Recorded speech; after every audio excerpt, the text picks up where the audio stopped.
Are you confused about wiring up your motorcycle? I'm about to simplify the crap out of it for you and rip out all of that 45-year-old wiring and replace it with a cost-effective control hub and show you exactly how to do it. Let's get into it. I certainly can't say this is the worst motorcycle wiring I've ever had to deal with. However, it's pretty much up there when it comes to failed components. But that being said, I still want to challenge myself and see if I can get this bike started on the original wiring, because it's pretty bad. First up, I had to replace the starter solenoid, and that wasn't a big deal. It's pretty easy to do. And if you don't know how to test these things or even what to look for when you do test them, it kind of gets a little bit confusing. And this isn't a video about how to test each component. It's more showing you a simple way forward on how to do your wiring. And if you do have an old motorcycle like this and you do decide to keep your old wiring loom, here are just some of the issues that I've had with this thing to show you, to hopefully help you with yours. I had a problem with the start button. I've completely pulled it apart and cleaned it out.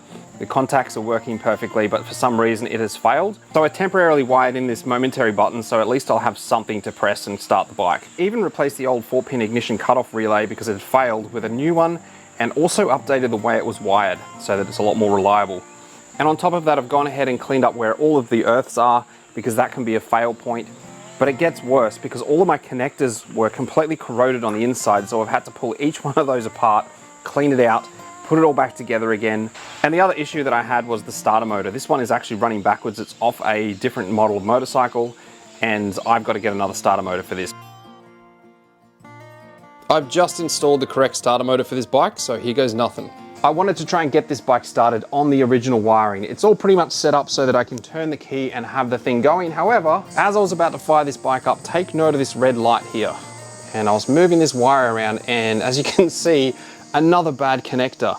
This bike is riddled with them. The wiring is terrible. I'm getting rid of it and starting fresh. This is such a common issue with many of these old motorcycles. Even though you've done your best to try and clean out everything and make everything work, even a small bad earth will cause you a massive problem. Well, we now have leaking carburetors, so I'm gonna have to fix that before I can actually start the bike up, because they're pretty bad.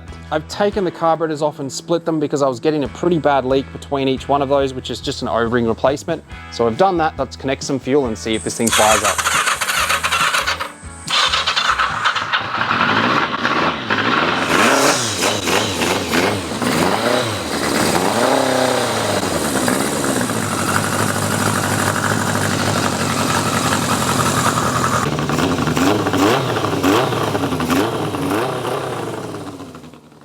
And this is the part that I've been looking forward to the most on this build, which is ripping out all of this old 45-year-old wiring and replacing it and simplifying it with a control hub. This is an NWT control hub. We now sell these. This is the X3P model, meaning it's the push button version, but there's a whole variation of these control hubs depending if you want the bare bones just to keep the bike as it is, or if you want a few more features, you can definitely achieve that with the unit that I'm showing you here.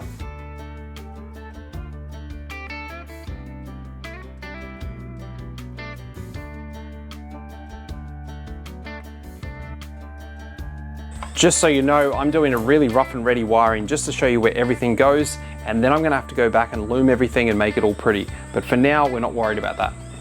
I want to be completely honest with you and tell you the reason I've made this video, and it's for two reasons. I'm going to be really quick, and the first one is because obviously you can tell that I'm selling the NWT cyclotronic control modules and the lithium batteries, sodium batteries, regulator rectifiers and all that stuff on my website. But so often I hear people struggling with the wiring, and bikes end up in a box or a marketplace because of it, because they just can't figure it out. And I was 100% that guy years ago, and I was scratching my head trying to figure out how do I get these wires to what's going on? How do I test components? So they released this module. It's not just a module, it's actually support to go with the module, so that if you do get stuck, you can ask them the question, or they'll give you an entire wiring diagram to your exact bike.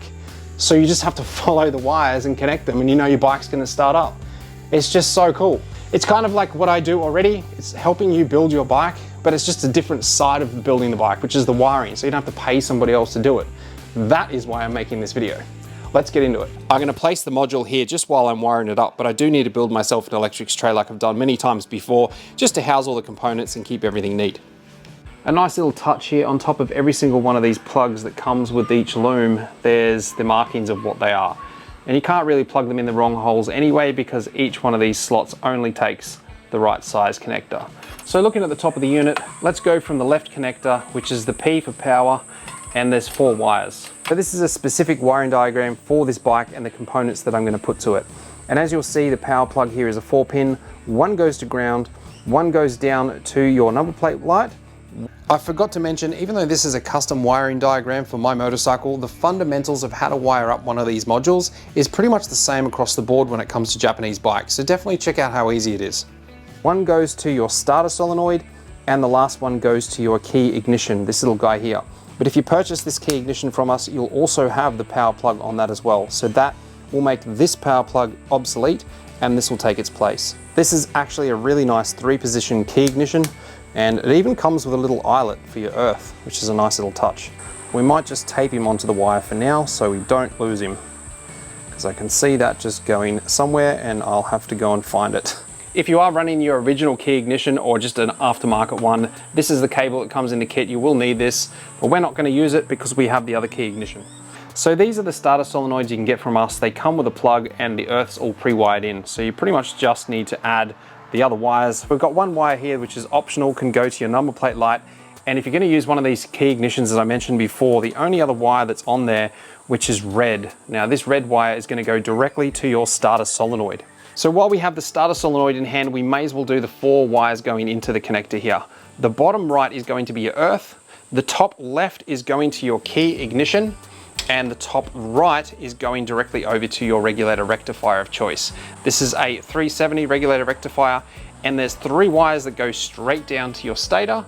With your regulator rectifier, don't get confused with the 3 wires that are all the same colors. Just connect them as your wiring diagram explains, and you'll be right.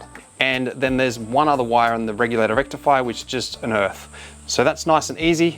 We just need to do the last one in here, which is going to require the next plug in this. So the next connector is the largest of them all, the most amount of wires. It's got the O for output. We'll plug that one in, and we want the purple wire next.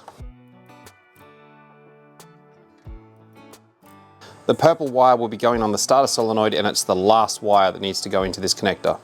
If you're going to use these OEM style connectors, as you can see, I've already connected the 3 wires that come out of the regulator rectifier down into the stator. For the terminals that go inside them, you'll probably need to get yourself a decent crimper, and this is the one that I use. Just simply a matter of stripping the wire. Getting all your wires connected is probably the most time-consuming part of the entire process.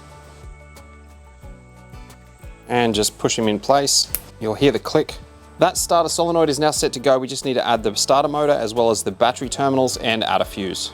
So the red wire out of this loom is going to go directly onto my CDI unit, but then I'm going to have another couple of wires that are going to go out, and they're going to go to either side of my ignition coils. I'm going to connect all of these wires to the CDI unit because it's going to be different with the wiring loom that you get. There's no point me showing you how every wire goes to this unit. So just to clear out some of this wiring, you've got your 2 yellows and your 2 greens. They're going to be for your left and right turn signals. We won't get to that just yet, so we'll put those aside and get them out of the way. There's also a brown wire in here that you'll find which will actually be for your position lights, for your turn signal position lighting if you have that option. We'll put that one aside as well. These little snap connectors are fantastic. I would only ever use them as a temporary measure just to set up your wiring quickly so that then you can go back and do all of the loom, work out the lengths of the wires and the connectors you want to use. The CDI unit is all connected now. This is coming straight from the engine. It's the pickup, and then we have it going over to the coils on each side.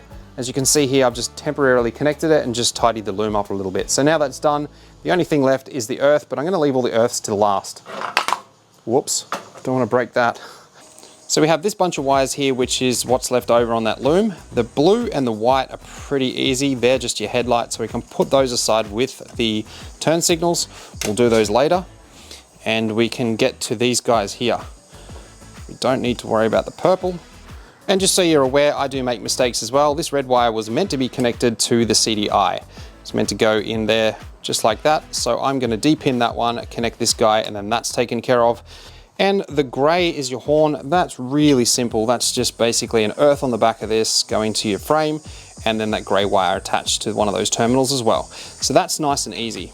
So the pink wire is actually going to be connected to the original alternator plug, which is here, and that's going to go, this one's got a brown and a green.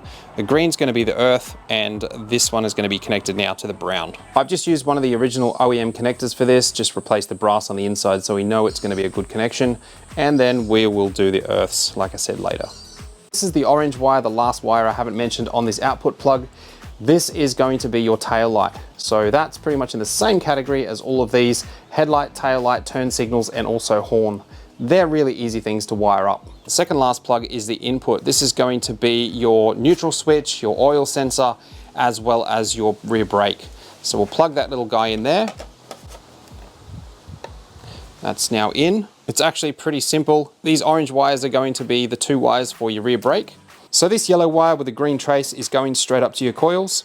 Purple wire is going to be your oil sensor, and the white wire is obsolete for this particular model. And then we have the gray wire, which is going to be a neutral switch. The last connector is going to be your dash. These are going to connect everything on your instruments so that you can have all your lights and everything working. I actually don't have a dash for this particular motorcycle yet because it's still getting built. However, that'll go in there and you just follow your wiring diagram to where they go. Super easy, and then you'll have your dash connected as well. This video was purely intended to show you how simple it can be to wire up a motorcycle using one of these units, and you can do it all yourself. And once you have all of the wires connected, you can mount all the components, shorten all the wires, add all your connectors, and make a beautiful wiring loom. I also don't have a tail light, turn signals, or a headlight mounted to this motorcycle. I'm going to quickly just knock something up just so that I can put it on the bike and show you everything working.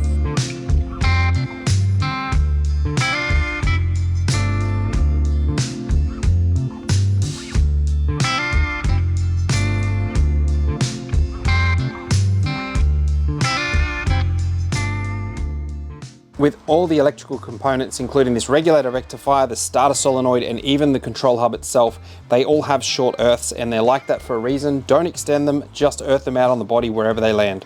This little starter solenoid will come with everything you need in the kit, including a spare fuse.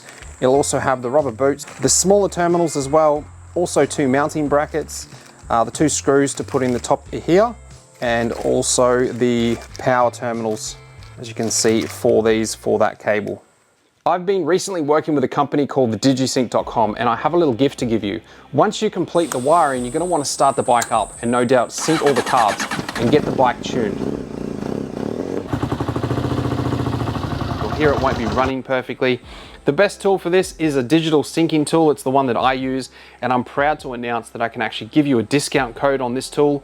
Go and check them out at the digisync.com, but make sure you use the code CRG at checkout to save yourself some money.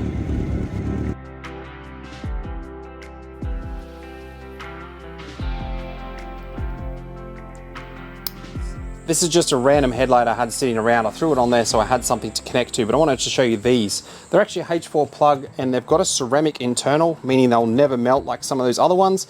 And they also have something else cool, which is the wires that come out the sides rather than some of the ones that come out the back. So that gives you a lot more room in your headlight bucket. Pretty damn cool. So I've just got these little turn signals sitting here for the moment. They're all pre-wired in, as well as the headlight. That's all simple stuff. It's pretty much 2 wires on each of those. I wanted to show you this cool little trick, which was recently showed to me for the thinner wires. I guess it could work for all of the wires, but for your turn signals and tail light, this is great. 2 little Deutsch connectors, and you just connect them to the wires and crimp them on, and then you can throw a bit of heat shrink straight over the top like so, and shrink that down so that if you ever need to separate it, say you want to trace this through a small hole, you can easily do that with just that little piece of wire with the Deutsch connectors, and you can cut it straight down there, separate it if you ever need to, and easily change or replace those turn signals and stuff. Cool trick. The easiest way to trace wires through a set of handlebars I've found is just getting a piece of fishing line, attach it to the wire, and then get a vacuum cleaner and suck it through the other way, and so that the fishing line comes through first, and you can easily pull that wire through. If you're currently working on a motorcycle right now or looking at rewiring it, let me know in the comments what make and model you're working on and what you're going to turn it into. I'd love to know. It's advisable to use rubber grommets wherever you've got wire coming through a metal hole like that. I'm only pre-wiring this bike, so everything's going to have to come out again. In fact, I'm only at the early stages of the build. I'm going to be building my own top and bottom triple clamps on this bike as well, so that everything's going to come off. So these 2 red wires are actually going to be attached to your brake switch. There's another 2 on the other side which need to go to your clutch, and if you don't have a clutch switch, you can always just connect those 2 together.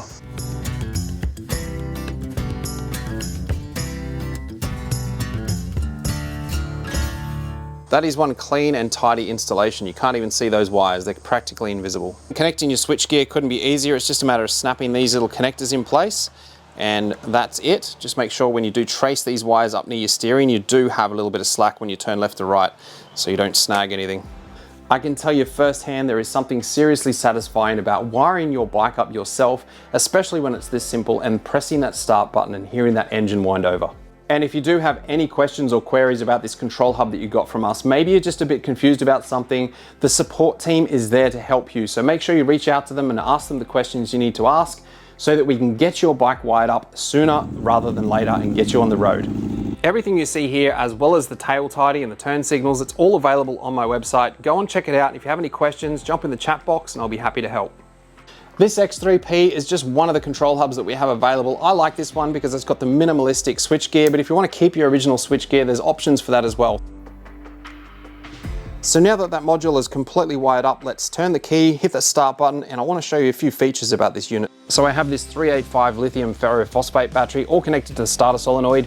Let's see what happens.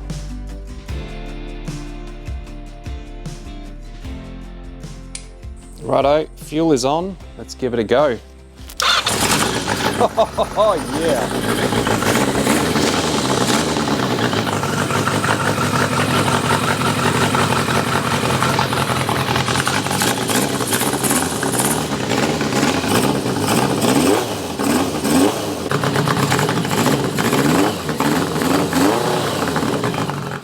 Here are just some of the features I wanted to mention. For example, the headlight has a soft start, which is a really nice touch, I think, and it also helps save your halogen bulbs. You have to excuse the flickiness, it's actually not happening to the headlight, it's just my camera settings. And the H4 LED bulb that we're running in this is also one that we sell if you're interested in getting a really bright headlight. So the key ignition has 3 positions, it's off, on, or park. And if you put it into park, you'll instantly have your hazard lights flashing so that you can either park your bike, quickly run into a shop, and then run back out again. But you have the advantage in actually taking your key out.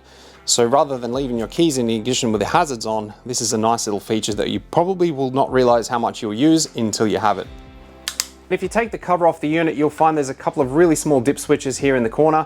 Just adjust them. It's something you'll probably adjust once and never touch again. And the one that I like the most is the brake light. So it flashes and then stays on rather than just being a standard tail light.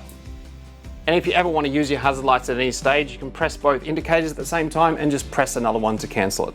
There's so many more features, but just one more to mention that I think is really cool is a no start ignition coil timeout power off. So you don't have to worry about your battery running flat if you've left the ignition on.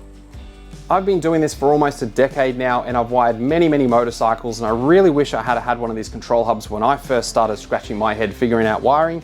You're not going to find an easier way to wire your motorcycle than this, and not to mention the support that comes with it.